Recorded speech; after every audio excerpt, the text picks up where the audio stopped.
Hi hello friends, എല്ലാ കൂട്ടുകാർക്കും പുതിയൊരു റിവ്യൂയിലേക്ക് സ്വാഗതം. അങ്ങനെ നാളെ നമ്മുടെ അശ്വിൻ ആകെ വിഷമിച്ചിരിക്കുന്ന സമയത്ത് ശ്രുതി അടുത്തേക്ക് വരിക കേട്ടോ.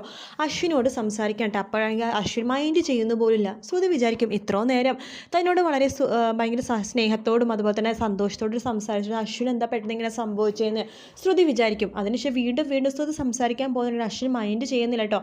ശ്രുതി കേൾക്കും ഇയാളുടെ സ്വഭാവം ഇങ്ങനെ തന്നെയാണ്, കുറച്ച് നേരം ഒന്ന് സന്തോഷത്തോടെ ഇരിക്കുമെങ്കിൽ പിന്നെ ദേഷ്യപ്പെടുകയും ചെയ്യും. അങ്ങനെ ഒരു രീതിയിൽ ശ്രുതി വിചാരിക്കുള്ളൂ.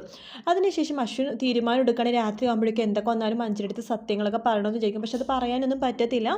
അതിനുശേഷം അശ്വിൻ ഭയങ്കരമായിട്ട് തീരുമാനം എടുക്കുന്ന ഒരു കാര്യമാണ് ശ്രുതിനെ കെട്ടിയിട്ട് നമ്മുടെ ശ്യാമിനോട് പ്രതികാരം ചെയ്യുക. അപ്പോൾ 6 മാസം സമയമുണ്ടല്ലോ, അതിനുള്ളിൽ എന്തെങ്കിലുമൊക്കെ ചെയ്യാം എന്നൊക്കെ വിചാരിച്ചിട്ടാണ് അശ്വിൻ ശ്രുതിനെ കല്യാണം കഴിക്കുന്നത്.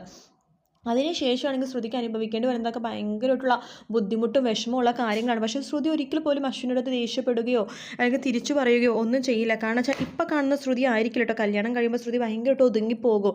അശ്വിൻ എന്ത് പറഞ്ഞാലും തിരിച്ചൊന്നും പറയാൻ പറ്റാത്തൊരു അവസ്ഥ, അതായത് എല്ലാം മിണ്ടാതിരുന്ന് കേൾക്കുകയുള്ളൂ ശ്രുതി. പക്ഷേ പതുക്കെയാണ് ശ്രുതിയുടെ ആ ഒരു നിരപരാധിത്വം അശ്വിനെ മനസ്സിലാവുന്നത്.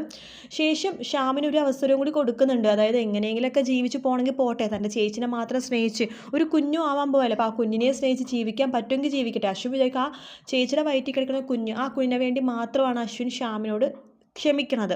പക്ഷെ അതും ശ്യാം മുതലെടുക്കും കേട്ടോ. ആ കുഞ്ഞിനെ വരെ എന്താണ് ഇല്ലാതാക്കാൻ വേണ്ടി ശ്യാം ശ്രമിക്കാം. അങ്ങനെ കുഞ്ഞിനെ ഇല്ലാതാക്കിയാലും മഞ്ജരിനെ ഇല്ലാതാക്കിയാലും ശ്യാമിന് ശ്രുതിനെ മാത്രം മതി, ആ ഒരു നിലപാടാണ് കേട്ടോ.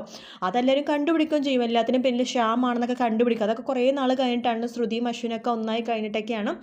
എന്തായാലും അശ്വിൻ്റെ ആ തെറ്റിദ്ധാരണ ഭയങ്കര വിഷമമുള്ള കാര്യങ്ങളാണ് ഇപ്പോൾ ഉണ്ടാക്കുന്നുണ്ടെങ്കിലും കുറച്ച് ദിവസം കഴിയുമ്പോൾ നമുക്ക് വളരെ സന്തോഷം തോന്നും കേട്ടോ. കാരണം അവരുടെ പ്രണയം ശരിക്കും തുടങ്ങാൻ പോകുന്നേ ഉള്ളൂ. ഇത്രയും ദിവസം പ്രണയം തുടങ്ങിയെന്ന് പറയുന്നുണ്ടെങ്കിലും ഇതൊന്നും അല്ല ശരിക്കുള്ള പ്രണയം.